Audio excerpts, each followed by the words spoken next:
It's the air signs, though. I know. It's Libra, Gemini. I know. Do you know what I mean? Reflect on how you're feeling. Is that? Yeah. The watch told you that? Yeah. It obviously sense my heart How you rate going feeling? up. I'm feeling good, but in good company with you. It's good. You know what, Sab? I didn't even get to speak to you last week. I know it was mad. I know What it a was fight. busy. Talk to me about What a it. fight. Do you know what? In hindsight, Yeah. I think we all not disrespected Dan, but I think we maybe didn't give him as much of a shout in this fight as we should have. And we all know better than that. Because now looking back, I'm not saying it was obvious or anything like that, but I'm saying Dan is not Ngannou. It's a heavyweight. This is two different things here. Dan hits harder than Ngannou anyway. The jab is ridiculous. Fundamentals very good, and he's trained as a boxer since he was around this tall. So it's a completely different proposition. Having said that, I do think it was. I think AJ probably just tried to feel his way into the fight, but by the time he was feeling his way in, Dan was already in like round 3. Like he revved this car so quick, he revved the bike, and he went for it. And he was rewarded straight away. Big impact in the first round, and I kind of set the tone for the fight. Set the tone for the fight, and this is what I want to ask you, because you've been one of these that's always done the post-fight conversations with Anthony Joshua. You've been there after Ruiz. I think you went there after Usyk as well. You know him. Now, one of the big questions that I had was, what was the game plan? Because we talk about Daniel Dubois coming out full foot on the gas. I don't want to take away the credit from Daniel Dubois, but I've got to ask. You know him. You know AJ better than all of us. What do you think was the issue? Just from your personal experience. I know you're not going to know facts. Do you know what it is? I haven't spoken to him. But from what I personally saw, I think he was trying to land the uppercut early. I wonder if that was something that they were working on in camp, yeah?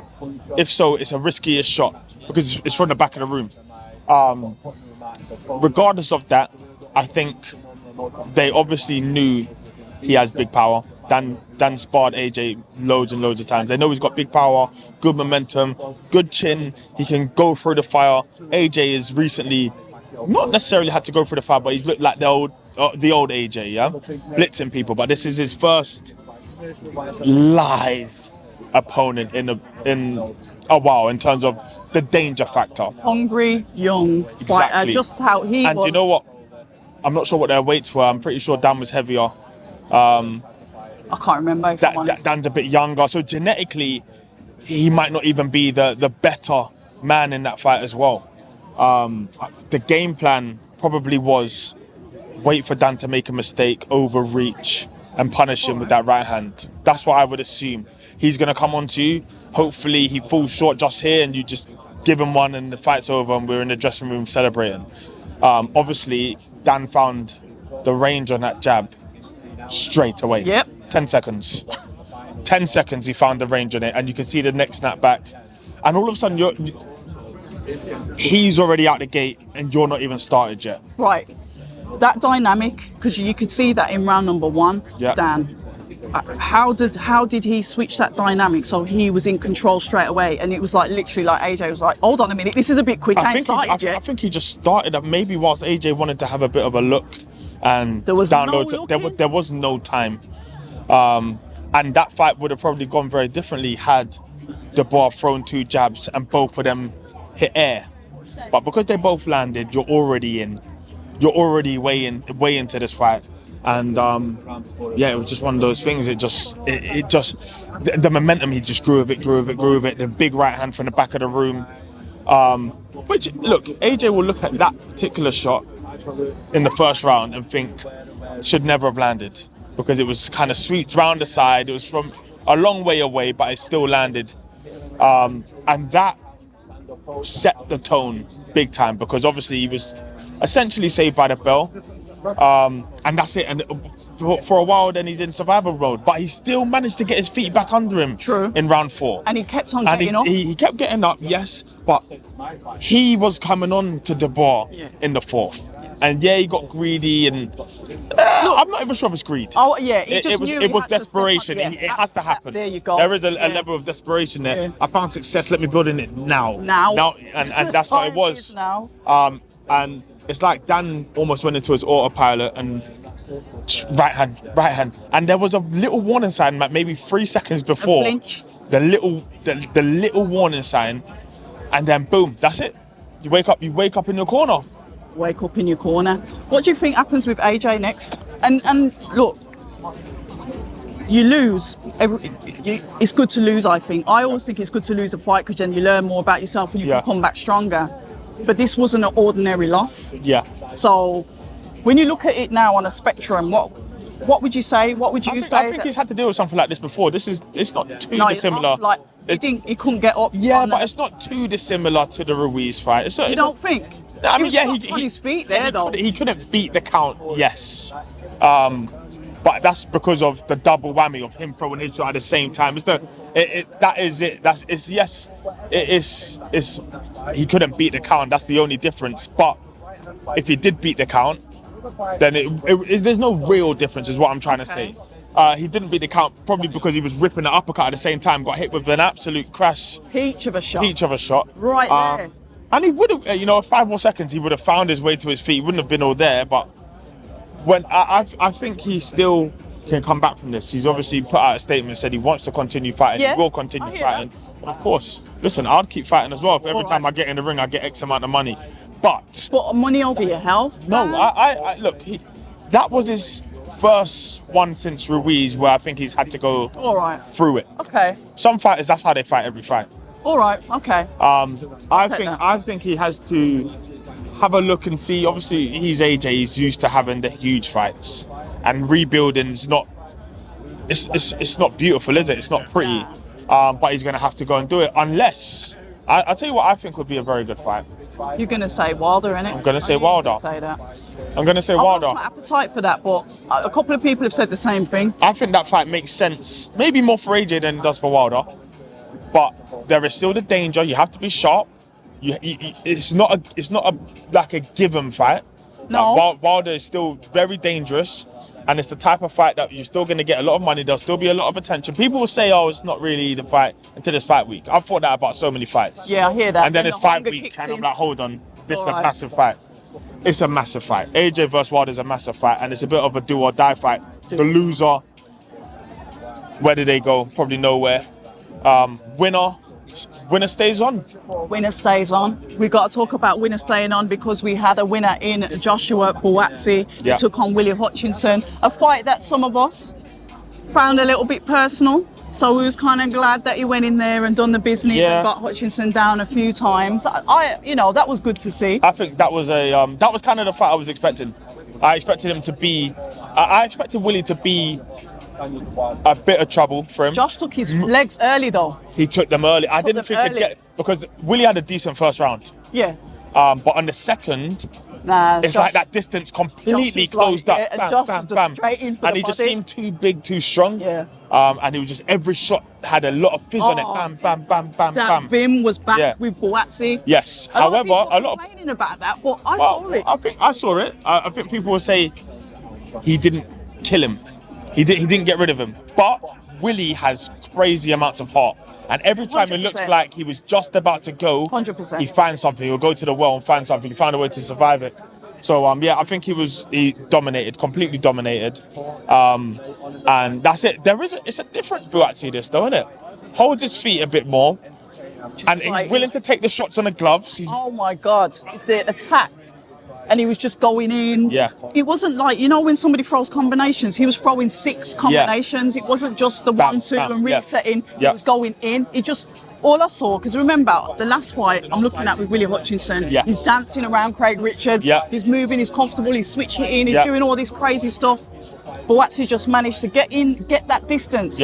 Once he had that distance, he was able to just unload, and you saw that Willie couldn't do what he usually does. He just cut him off. It was a very, very good fight. And now let's see what is next. See what's next. We'll see what's next. I hope so. But I think that's I like that fight. It's a great fight, but it's the type of fight that you just have to wait for Yard to deal with all the stuff that he's got, which I'm sure he will do. But that's the obvious fight. That's the one you want, really, innit? Yard must be not necessarily kicking himself, but he must want to be a part of these big nights. A lot of these big Riyadh seasons. So it's obviously not the greatest timing that all of this is happening, but that's the fight everyone's talked about for years. For years. It's got to happen. That's it. But I've got to say commiserations to Tyler Denny, a fighter that, you know, I've got so much time for him. Yeah. Been in his gym, watched him train, you know, that hunger, that will that he had. So I was absolutely gutted. Yeah. As soon as I saw him touch the canvas in the round number one, the equilibrium, I thought, oh, it's so hard. I had to look away. Do you know what it is? Those shots are like everyone who knows what those shots are like. They're just horrible because they just scramble you. Yeah, It was always going to be a tall order because the size difference was huge, and it's not like it made it worse because Hamza fights tall. He does. He really uses his range. And Tyler fights small. Yeah. But he couldn't get in. Cut exactly. But that distance was just a little bit too much. He kept falling short, and it was by quite a lot. But Hamza was getting him every time he was trying to come in. He just and that's it. And because of the height difference of the two and the hand positioning difference, it just meant that it was always going to be those top of the head shots. But look, what a story! It's a lesson. That's it. He has to come again, man. Just bro. I'm good, bro. Yeah. Hold on, I'm just in a.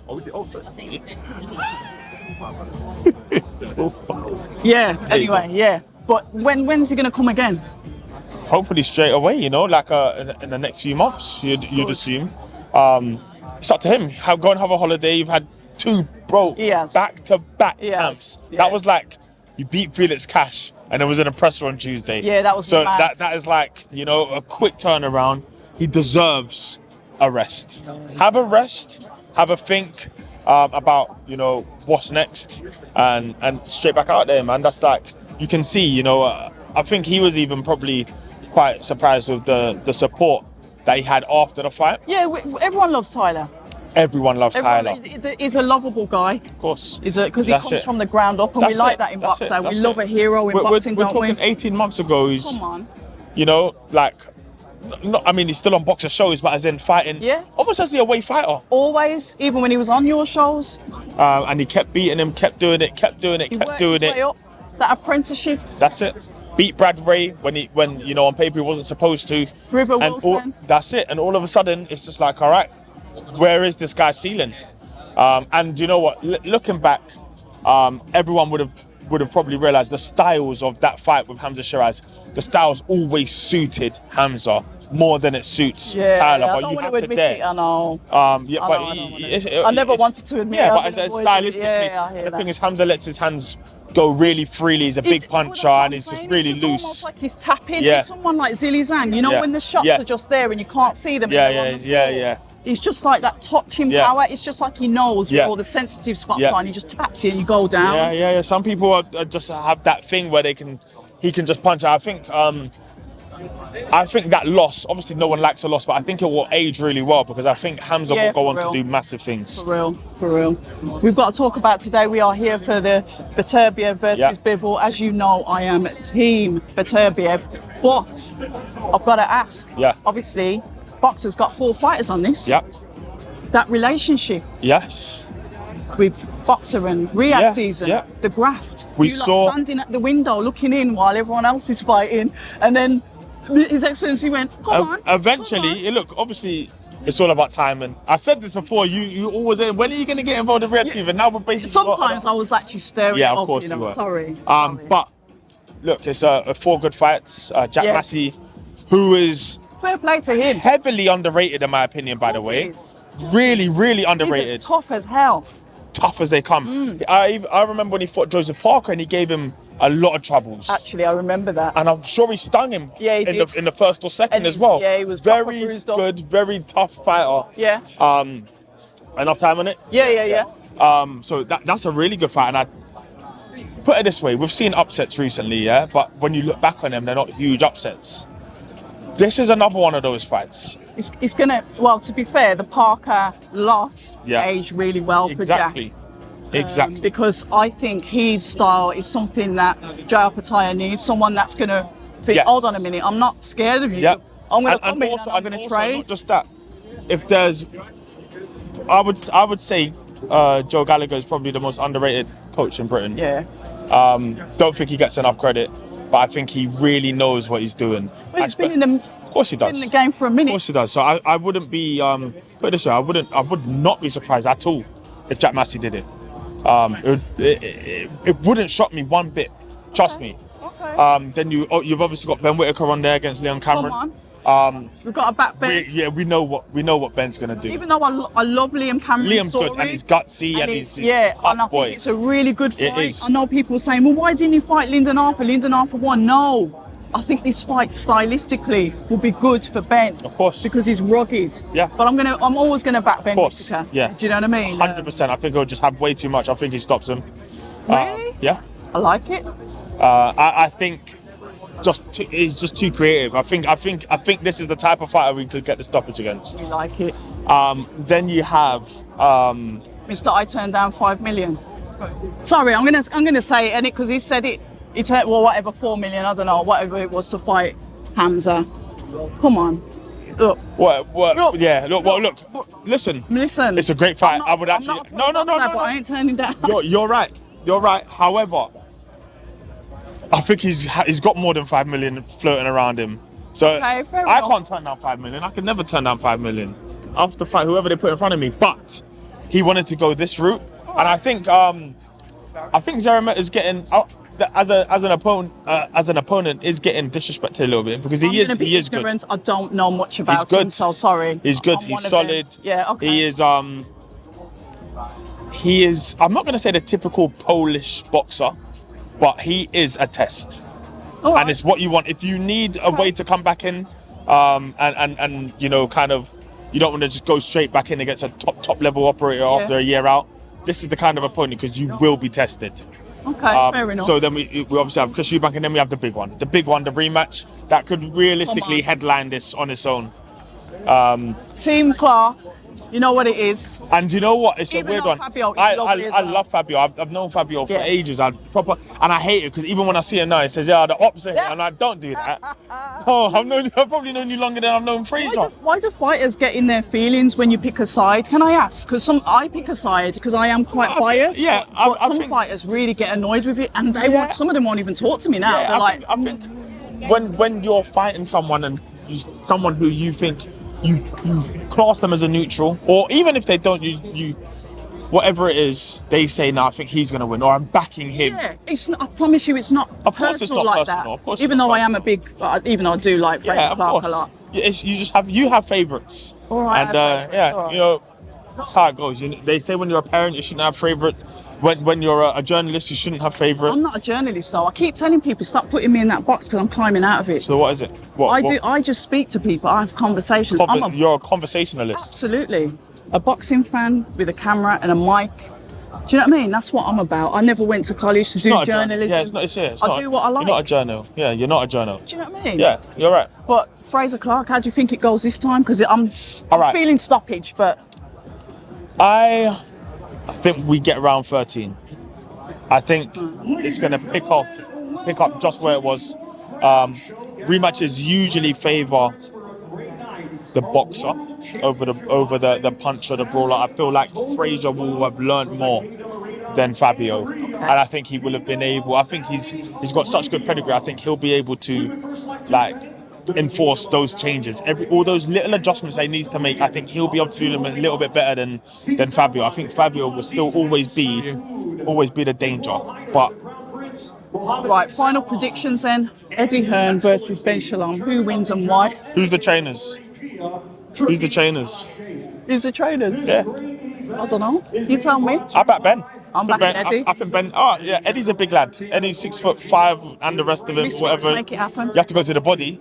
He's gonna have to go to the body a lot, Ben. I reckon Eddie would get him with that equilibrium shot on the top of his head. Yeah, but that's always the risk, and that's why your head's got to come off the line. But we're working on that. We like it. Listen, the press conference has just started, Dan.